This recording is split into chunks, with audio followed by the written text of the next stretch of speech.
Nice day everyone. We are going to explore Prague Castle and St. Vitus Cathedral and related exhibition The Windows of St. Vitus Cathedral.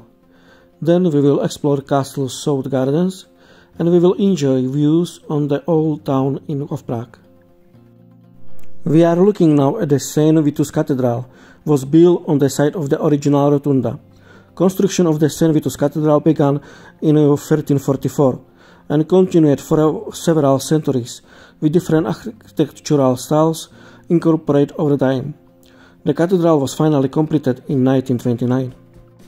Prague Castle, which was founded around the year 880 by Prince Boživoj of the House of Přemyslides. It is considered such one of the most largest castle complex in the world, occupying an area of almost 70,000 square meters. Prague Castle is also the most visited tourist attraction in Prague, visiting the castle over 2 million people a year. The period of the rule of the king and later Emperor Charles IV, the middle of the 14th century, was a time of prosperity of Prague Castle. For then, it first became an imperial residence, the seat of the ruler of the Holy Roman Empire. The royal palace was magnificently rebuilt and the fortifications strengthened. Building continued at the castle during the reign of Charles' son, Wenceslas IV. The Hussites wars and the following decades, when the castle was not inhabited, caused damage of the buildings and fortifications. The kings of Federal dynasty, the Habsburgs, started rebuilding the castle into a Renaissance seat. In accordance with the taste of the time, the Royal Garden was founded. Afterwards, the cathedral and the Royal Palace were adapted. New dwelling houses began to be built to the west of the old Royal Palace along the southern ramparts. The Cathedral of the St. Vitus, it is a prominent example of Gothic architecture, and it is the largest and most important church in Czech Republic, located with the Prague Castle, and containing the tombs of many Bohemian kings and Holy Roman emperors. The cathedral dimensions are 124 meters multiplied 60 meters. The main tower is 102.8 meters, and the front tower is 82 meters. The first master builder was a Frenchman, Matthias of Arras, summoned from the Papal Palace in Avignon. Matthias designed the overall layout of the buildings as basically an import of the French Gothic cathedrals. After Matthias' death in 1352, 24-year-old Petr Parleš assumed control of the cathedral workshop as master builder. He was son of the architect of the Heiligenkreuz Münster.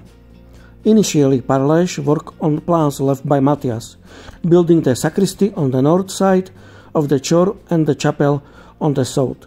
Once he finished all that Matthias' work, he continued according to his own ideas.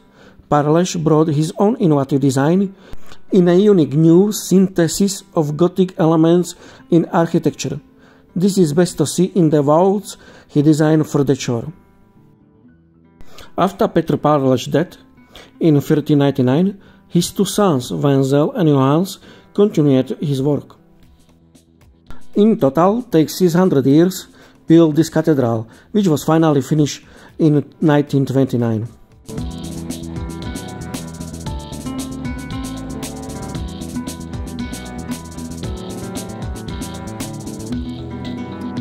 And now we got to see the exhibition, The Windows of the St. Vitus Cathedral.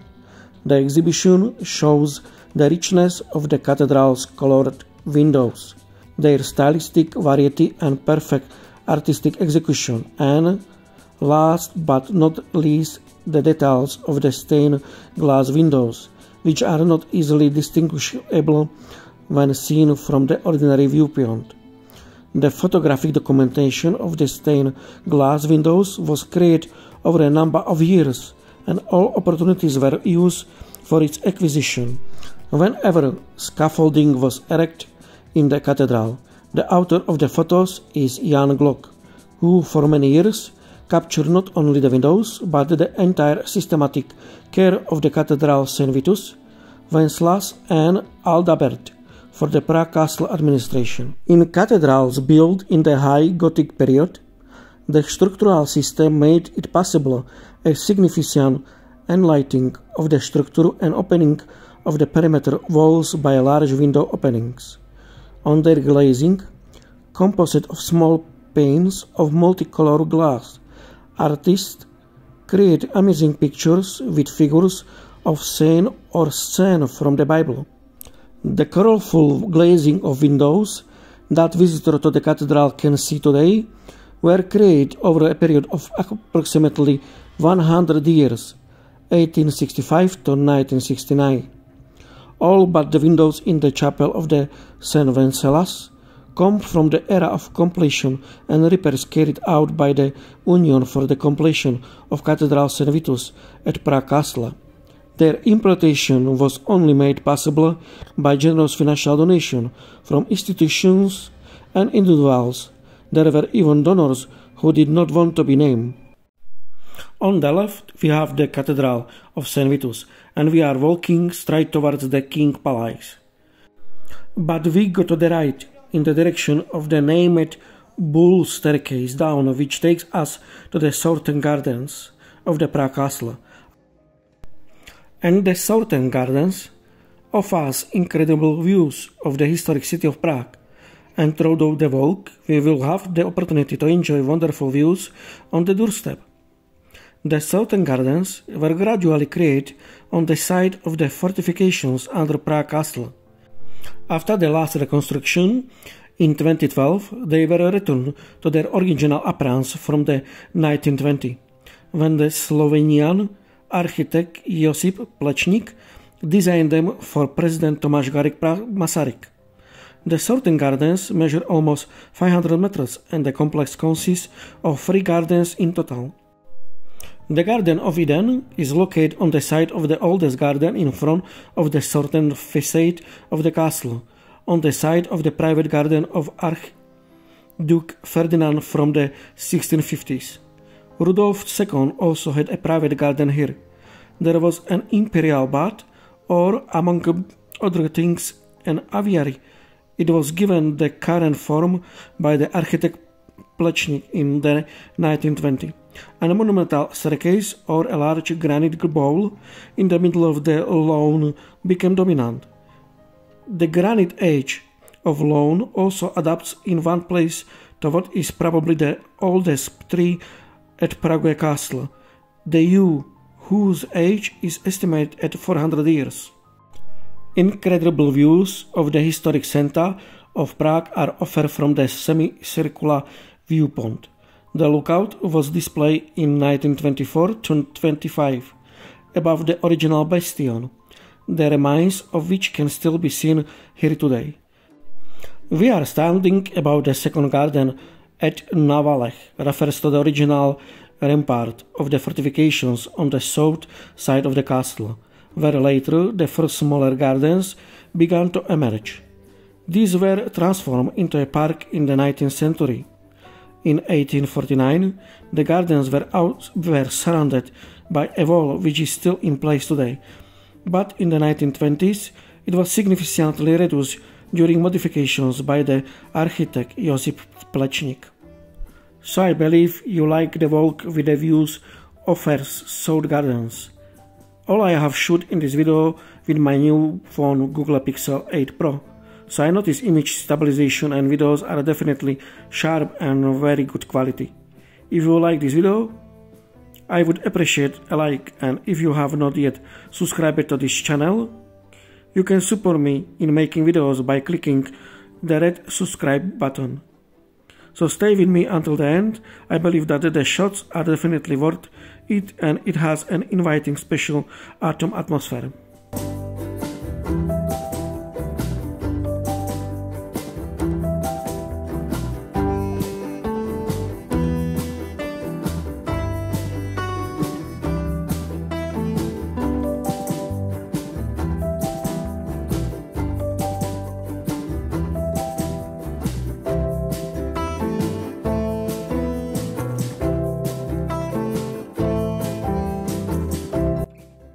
Naval Garden has a uniform geometric design and runs under the majority of the southern facade of Prague Castle.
An ancient Baroque fountain was moved from the neighbor Paradise Garden on the Valley Garden.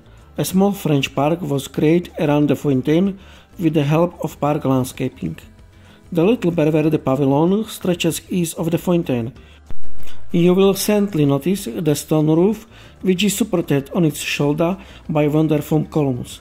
The garden is one of the works of the prominent architect Plečnik, who was commissioned by President Tomáš Garrigue Masaryk to renovate the presidential residence in 1920. Architect Plečnik undertook the revitalization of the garden and brought it into a form that is worthy of the symbolic meaning of Prague Castle. The third Harting Garden, with the music pavilion, is the smallest of the gardens on the south side of the castle and was only added to them in the 1960s. The garden form is from 1965 according to the design of the architects Adolf Benz and Richard Podzemny. The Harting Garden is not open to the public.